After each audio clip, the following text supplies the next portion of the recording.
الا ما ملکت ایمانکم،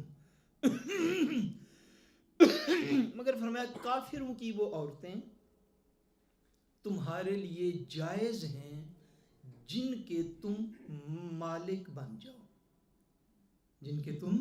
مالک بن جاؤ، وہ عورتیں جو ہیں وہ تمہارے لیے جائز ہیں، یعنی جس کو ہماری لینگویج میں کہا جاتا ہے لونڈی یا باندی، لونڈی یا باندی جو ہے وہ تمہارے لیے جائز ہے۔ لونڈی کے احکام کیا ہیں، باندی کے احکام کیا ہیں، ان کو میں اختصار کے ساتھ عرض کرتا ہوں، کتب تفسیر کے اندر ان کی بڑی تفصیلات جو ہیں وہ موجود ہیں، کیونکہ اس مقام پر یہ ذکر آیا ہے، سورہ النساء میں پہلے بھی یہ ذکر آیا ہے، اس لیے اس کو سمجھنا جو ہے وہ قدر تفصیل کے ساتھ لازمی ہے۔ جب مسلمان ملک کسی کافر ملک کے اوپر حملہ کریں، کفار کی وہ عورتیں جو کہ میدان جنگ سے گرفتار ہو جائیں، کفار کی وہ عورتیں جو کہ میدان جنگ سے گرفتار ہو جائیں، گھر سے وہ مسلمانوں سے جنگ کرنے کے لیے آئیں، میدان جنگ میں اللہ تبارک و تعالیٰ مسلمانوں کو فتح عطا فرما دے، فتح کے بعد کفار کی جو عورتیں مسلمانوں کے قبضے میں میدان جنگ سے آ جائیں، وہ عورتیں جو ہیں وہ لونڈیاں یا باندیاں کہلاتی ہیں، وہ عورتیں لونڈیاں یا باندیاں کہلاتی ہیں۔ ان کو جب اسلامی سلطنت میں لے جایا جائے تو اس کے اسلامی سلطنت میں چلے جانے سے اس عورت کا سابقہ نکاح جو ہے وہ ختم ہو جاتا، اس کا پرانا نکاح جو ہے وہ ختم ہو جاتا ہے مسلمانوں کی ملکیت میں آ جانے کی وجہ سے۔ اب جب وہ اسلامی ریاست کے اندر بطور قیدی بن کے آ گئی، میدان جنگ میں وہ جنگ لڑنے کے لیے آئی تھی، اب وہ قیدی بن کے آ گئی، اس قیدی عورت کو لونڈی یا باندی کہتے ہیں۔ اب اس کی 3 یا 4 صورتیں ہیں شرعی طور پر کہ اس کا کیا کیا جائے گا۔ ایک صورت یہ ہے کہ ایسے جو عورتیں میدان جنگ سے پکڑی جائیں یا مرد بھی پکڑے جائیں جو کہ غلام جو ہے وہ بنا لیے جاتے تھے، ان کی 3-4 صورتیں یہ ہیں، یا تو ان کو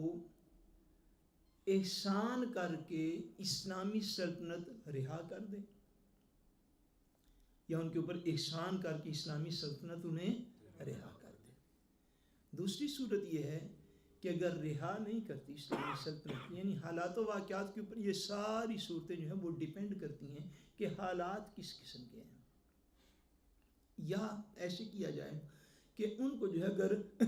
رہا نہیں کیا جاتا تو ان کو فدیہ لے کے چھوڑ دیا جائے، ان کو فدیہ لے کے چھوڑ دیا جائے کہ وہ کچھ فدیہ ادا کریں، مالی یا جسمانی، مالی یا جسمانی۔ جسمانی سے مراد یہ ہے کہ ان سے کام لیا جائے، اگر ان کے پاس پیسے نہیں ہیں تو ان سے کام لیا جائے اور یہ طے کر لیا جائے کہ تم اتنے گھنٹے، اتنے مہینے، اتنے سال کام کرو گے تو اس کے بعد اسٹیٹ جو ہے وہ تمہیں رہا کر دے گی، یا مالی فدیہ لیا جائے کہ اتنے 1000 درہم، دینار، پیسے، کراؤن، ڈالر دو گے پھر تمہیں رہا کر دیا جائے گا۔ ایک تو یہ صورت ہے۔ ایک صورت یہ ہے کہ ان سے فدیہ بھی نہ لیا جائے، ان کو جو ہے وہ احسان کر کے رہا بھی نہ کیا جائے، بلکہ قیدیوں کا آپس میں تبادلہ کر لیا جائے، قیدیوں کا آپس میں تبادلہ کر لیا جائے۔ اب اگر مسلمان اور کفار کی جنگ ہوئی ہے تو آخر مسلمانوں کے بھی کچھ قیدی کفار نے پکڑ لیے ہوں گے، ان کو بھی تو چھڑانا ہے، تو ان کو چھڑانے کے ایک شرعی طریقہ یہ بھی ہے کہ مسلمان سٹیٹ اس کافر سٹیٹ کے قیدی جو ہے وہ واپس کر دے اور اپنے جتنے لوگ گرفتار ہو گئے ہیں ان کو آزاد کروا لیں۔ یہ تینوں طریقے جو ہیں یہ قرآن مجید میں مختلف مقامات پر موجود ہیں۔ ایک طریقہ چوتھا یہ ہے جس کو لونڈی یا باندی کہا جاتا ہے، وہ یہ ہے کہ اگر مسلمان سٹیٹ کوئی بھی وہ ایسا طریقہ اختیار نہیں کرتی، حالات ایسے نہیں ہیں، نہ تو وہ فدیہ لے کر ان کو رہا کرتی ہے، نہ قیدیوں کا تبادلہ ہی کیا جا سکتا ہے، نہ یہ ہے کہ سچویشن ایسی نہیں ہے کہ وہ احسان کر کے ویسے بھی انہیں رہا کرنے کی پوزیشن میں نہیں ہے، تو اب چوتھی صورت یہ ہے کہ ان کو بطور باندی جو ہے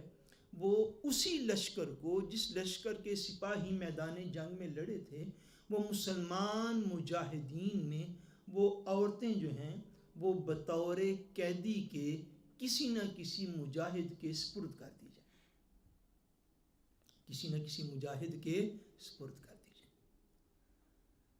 اسلام کے اندر ایسی تعلیم نہیں ہے، یاد رکھیے، جس کا منظر ہم نے اس دور میں بھی دیکھا ہے۔ جیسے گوانتانامو بے کی جیل تھی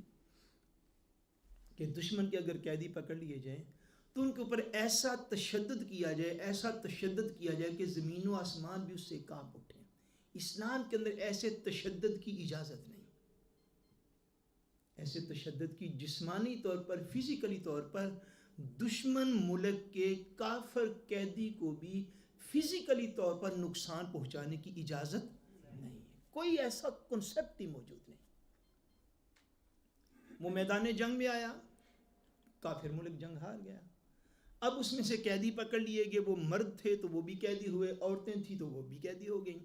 لیکن ان قیدیوں کو مارنے کی، تشدد کرنے کی اسلام اجازت نہیں دیتا۔ مگر اس دور کے جو سویلائزڈ ملک ہیں انہوں نے تو اس طرح کی ایسی ایسی جیلیں بنائیں کہ زمین و آسمان بھی اس تشدد سے کانپ اٹھے ہوں گے۔ اب ان کی 3 صورتیں وہ ہیں جو میں نے عرض کی۔ چوتھی صورت یہ ہے کہ وہ عورتیں جو ہیں جو قیدی بن کر آئی ہیں،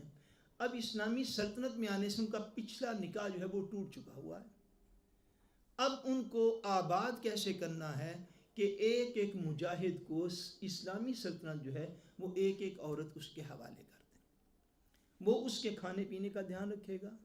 وہ اس کے لباس کا دھیان رکھے گا، وہ اس کو مکمل پروٹوکول کے ساتھ رکھے گا۔ اب اگر اس عورت کی ایک ماہواری گزر گئی، ایک مینسس پیریڈ اس کا گزر گیا، تو وہ اسلامی مجاہد اگر چاہے تو اس کے ساتھ جو ہے وہ صحبت کا تعلق جو ہے وہ قائم کر سکتا ہے۔ اگر اس نے ایک مرتبہ بھی اس کے ساتھ صحبت کر لی تو اب جو ہے اس باندی کو